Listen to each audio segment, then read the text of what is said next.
Bonjour et bienvenue dans la vidéo numéro 17 pour les deuxièmes EFG. Nous sommes toujours dans le grand 3 sur fonctions inverses et fonctions associées. Et maintenant on va passer au grand B, donc les fonctions associées à la fonction inverse.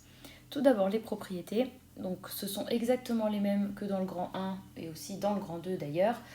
Donc on va déplacer la courbe de 2 unités vers le haut, vers le bas, vers la gauche, vers la droite en utilisant les mêmes propriétés. Ou retourner la courbe, faire la symétrie, etc. Il y a juste une chose à laquelle il va falloir faire attention, c'est de bien penser à déplacer les asymptotes aussi. Ne pas oublier de déplacer également les asymptotes.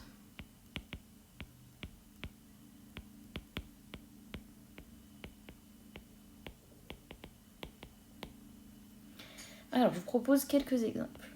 En premier, donc je vais prendre la fonction f qui est définie par la fonction inverse et g qui est définie par exemple par 1 sur x moins 1. Je vais commencer par dessiner la courbe de la fonction, je vais commencer par écrire la fonction g à l'aide de la fonction f. Et bien ça c'est f de x moins 1.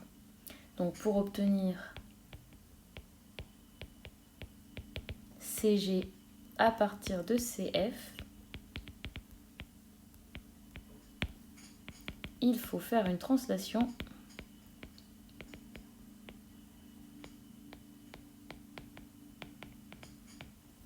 de vecteurs. Donc le moins 1 se trouve à l'intérieur de la parenthèse, donc il s'agit de travailler sur les abscisses. Donc là je vais avoir 0. Et comme le moins 1 se trouve à l'intérieur, rappelez-vous qu'il faut prendre l'opposé du nombre. Donc en fait, on va déplacer d'une unité vers la droite. Alors on va d'abord tracer la fonction f.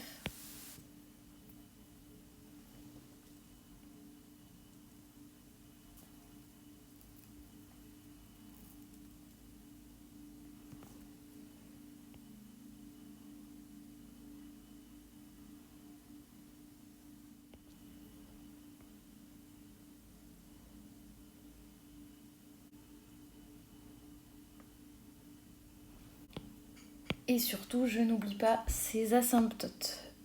Donc, on va avoir ici comme asymptote verticale la droite d'équation x égale 0. Et ici, comme asymptote horizontale, la droite d'équation y égale 0. Alors on doit analyser encore les asymptotes de la fonction g. C'est associé à une fonction inverse, donc elle a aussi deux asymptotes.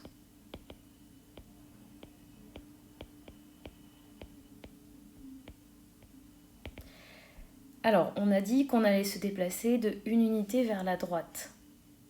Donc, la droite verticale, ici, elle va être aussi déplacée d'une unité vers la droite. Donc, ça concerne l'asymptote verticale.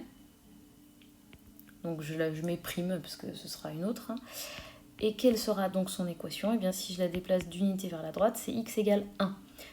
Là, si vous n'avez pas bien compris, c'est pareil. X, c'est une abscisse. Donc, si vous avez bien compris que avec votre vecteur, vous travaillez sur les abscisses, bon, le x, on ajoute aussi 1. L'asymptote horizontale, qu'est-ce qui va se passer si je déplace cette droite-là vers la droite d'une unité? Eh bien, elle restera la même droite. Donc, en fait, l'asymptote horizontale ne change pas. C'est y égale 0. Donc, vous prenez une couleur et vous tracez la nouvelle asymptote verticale.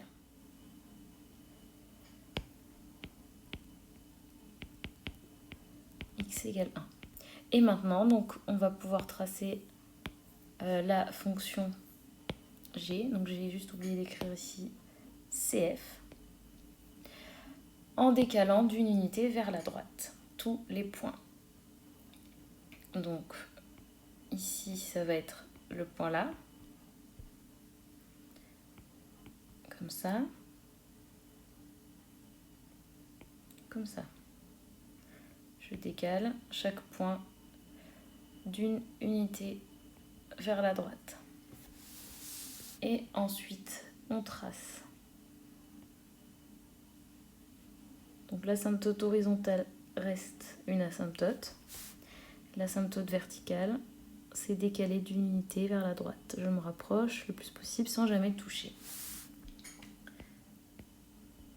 Et de l'autre côté, je fais la même chose. Donc je vais décaler de 1 vers la droite.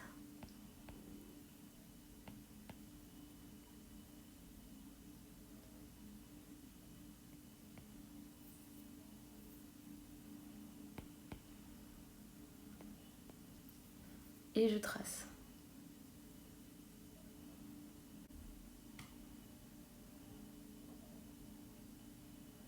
Et je me rapproche sans jamais toucher. Si vous avez besoin, vous pouvez bien sûr calculer des valeurs.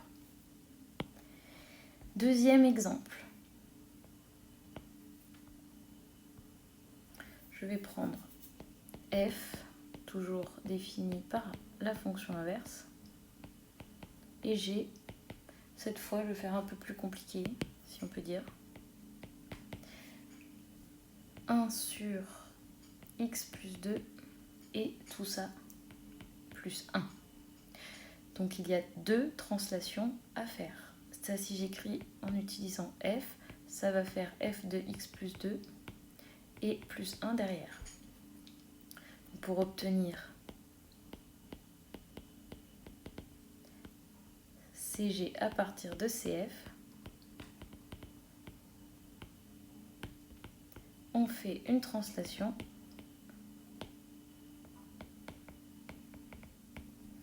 de vecteurs. Donc d'une part, on a ici le plus 2 qui se trouve à l'intérieur de la parenthèse, ça signifie que c'est sur les abscisses et qu'il y a moins 2. Et d'autre part, on a plus 1 qui est derrière, donc ça signifie que c'est sur les y et qu'on garde le signe 1. Donc on va décaler de 2 unités vers la gauche et d'une unité vers le haut. Les asymptotes vont devoir changer aussi.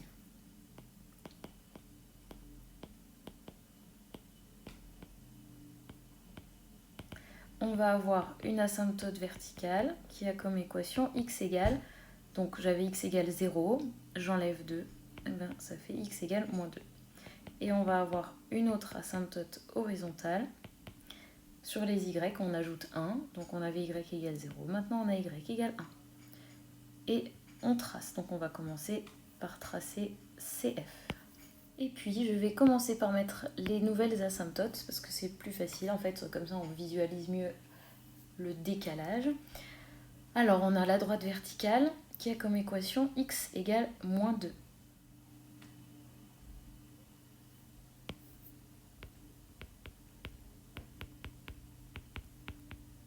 Et on a l'asymptote horizontale, la nouvelle, qui a comme équation y égale 1.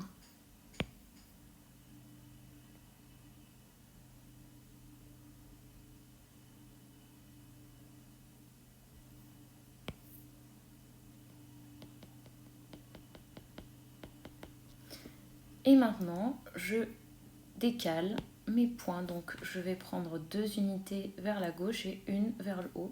Je vous montre avec ce point.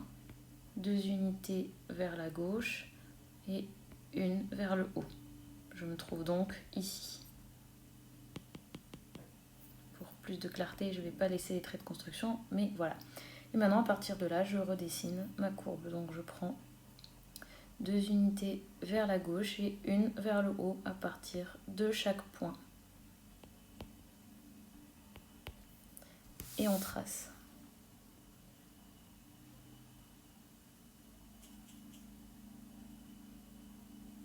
Si vous voyez que vous vous rapprochez trop et que vous n'arrivez plus à ne pas toucher, après vous prenez votre gomme et vous effacez les bouts qui vous paraissent trop longs. Regardez, je vais faire comme ça. je mets mon noir ici, je réécris CF. Avant d'oublier, je vais déjà écrire CG. Et voilà, comme ça, c'est plus joli. Alors, l'autre côté, je vais faire pareil. Donc, en transformant mes points de 2 vers la gauche et 1 vers le haut, je vais obtenir ceci.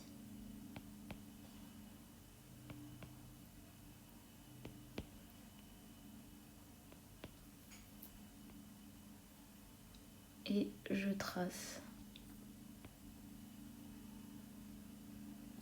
Et voilà, vous êtes devenus des professionnels des fonctions associées, des fonctions inverses. On va faire des exercices et puis on verra dans la prochaine vidéo. Mettez un pouce bleu si vous avez tout compris.